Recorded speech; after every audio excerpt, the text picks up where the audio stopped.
2000 সালের পর থেকে বাংলাদেশের চলচ্চিত্রে শুরু হয় অশ্লীলতার যুগ। সে সময় ঢাকাই সিনেমায় আবির্ভাব হয় চিত্রনায়িকা পলির। খুব শীঘ্রই তিনিও হয়ে ওঠেন অশ্লীল যুগের নায়িকাদের অন্যতম। 2003 সালে মোহাম্মদ হোসেন পরিচালিত ফায়ার ছবিটি দিয়ে চলচ্চিত্রের যাত্রা শুরু হয়েছিল পলির। অভিষেক ছবিতেই নগ্ন হয়ে নেচে সমালোচিত হয়েছিলেন এই নায়িকা। বর্তমানে অভিনয় থেকে অনেক দূরে আছেন চিত্রনায়িকা পলি। সম্প্রতি বাংলাদেশ ফিল্ম ক্লাব লিমিটেডের নির্বাচনে জয়ী হয়েছেন তিনি। বর্তমানে ব্যস্ত রয়েছেন আসন্ন শিল্পী সমিতির নির্বাচন নিয়ে। প্রথমবারের মতো এই নির্বাচনে কার্যনির্বাহী সদস্য পদে লড়বেন তিনি। এই নায়িকার বিরুদ্ধে গুরুতর এক অভিযোগ এনে সাধারণ ডায়েরি করেছেন প্রযোজক তাহেরা ফেরদৌস জেনিফার।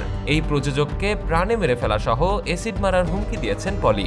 এমনটাই সাধারণ ডায়েরিতে উল্লেখ করেছেন জেনিফার। গত 20 ফেব্রুয়ারি বনানী থানায় পলির বিরুদ্ধে সাধারণ ডায়েরি করেছেন জেনিফার। জিডি নম্বর 1498।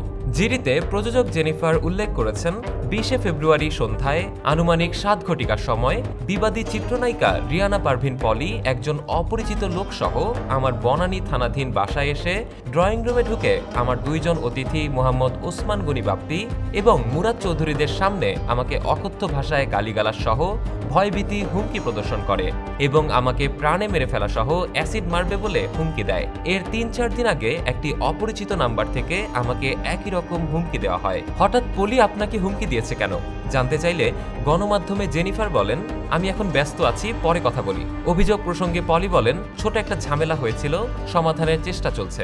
2001 সালে মোহাম্মদ হোসেনের ফায়ার সিনেমায় প্রয়াত মান্নার নায়িকা হিসেবে অভিষেক ঘটে পলির। এরপর তিনি 113টি চলচ্চিত্রে অভিনয় করেন।